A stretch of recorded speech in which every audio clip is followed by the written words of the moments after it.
अगर वक्त आए तो वो फैक्ट सामने आ जाएंगे। लेकिन जो बात मैं यहां पर करना चाहता हूं कि 60 अरब रुपए की करप्शन को आप कहां ले जाएंगे जनाब स्पीकर? सऊदी वली अहद की वो एक नारूफा मक्का मुकर्रमा की वहां पर मॉडल था, उस घड़ी में करोड़ों रुपए के, उसको बाजार में बेच दिया और जाली रसीद पेश कर दी, बेचा उसको दुबई में और कहा कि यहां पर इस्लामाबाद में पता नहीं कौन सी पिछवाड़े में दुकान है, उसकी जाली रसीद दे दी। इससे बड़ा और जनाब स्पीकर संगीन मजाक इस कौम के साथ क्या हो सकता है?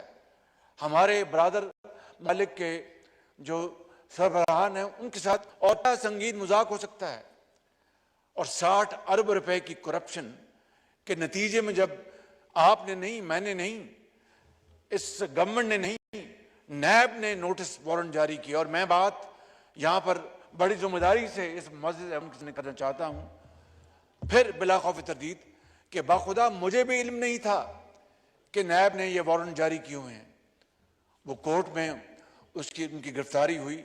ये एक अलग मौजू है कि कहाँ गिरफ्तारी हुई, किस जगह होनी चाहिए थी, लेकिन उसके नतीजे में जो इस मुल्क के अंदर 9 मई को जो तबाही हुई, वो चश्मे फलक ने इस तरह का दिलखराश वाकया कभी नहीं देखा।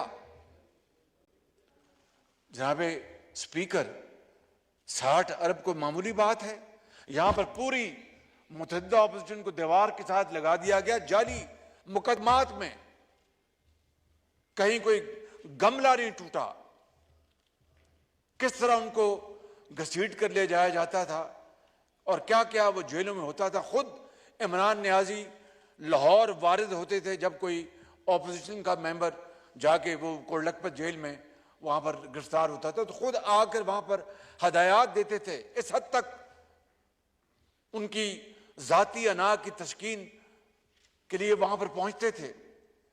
और ये तो कौम का पैसा, 60 अरब रुपया। जनाब स्पीकर, ये कौमी खजाने में ना, ये पैसा सुप्रीम कोर्ट के किसी अकाउंट में गया है। और ये बात यहां पर इसकी बात गुज़श्त हुई कि ये पैसा सिंध हुकूमत का है। जिसका भी है, ये कौमी खजाने में आना चाहिए था। और सरीहन करप्शन है।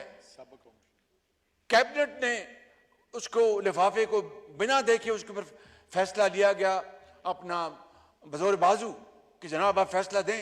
जोर बाजू कहा कि नहीं, आप फैसला दें, ये बड़ा जरूरी है, आप बंद लिफाफा रहने दें। ये हैं जनाब स्पीकर जो मामलात मैं आज यहां पर कहना चाहता था। और देखें किस तरीके से पाकिस्तान की अमेरिका के साथ ताल्लुकात के परखचे उड़ा दिए गए और वो जाली लेटर लहराया गया वोट ऑफ नो कॉन्फिडेंस के बाद कई महीने कि जनाब ये अमेरिका की साजिश थी, अमेरिका ने ये इम्पोर्टेंट हुकूमत लेके आए, मेरी हुकूमत को ख़त्म किया गया। और वो जिनका नाम अभी खायर साहब ने लिया, असिस्टेंट सेक्रेटरी जो थे, उनके हवाले से। और दिन रात जनाब स्पीकर झूठ के ऊपर झूठ बोला गया और लोगों के ज़हनों में ये बात उनके दाखिल कर दी गई कि इसी तरह हुआ है कि ये साजिश हुई अमेरिका की पाकिस्तान में मेरी हुकूमत को ख़त्म करने के लिए।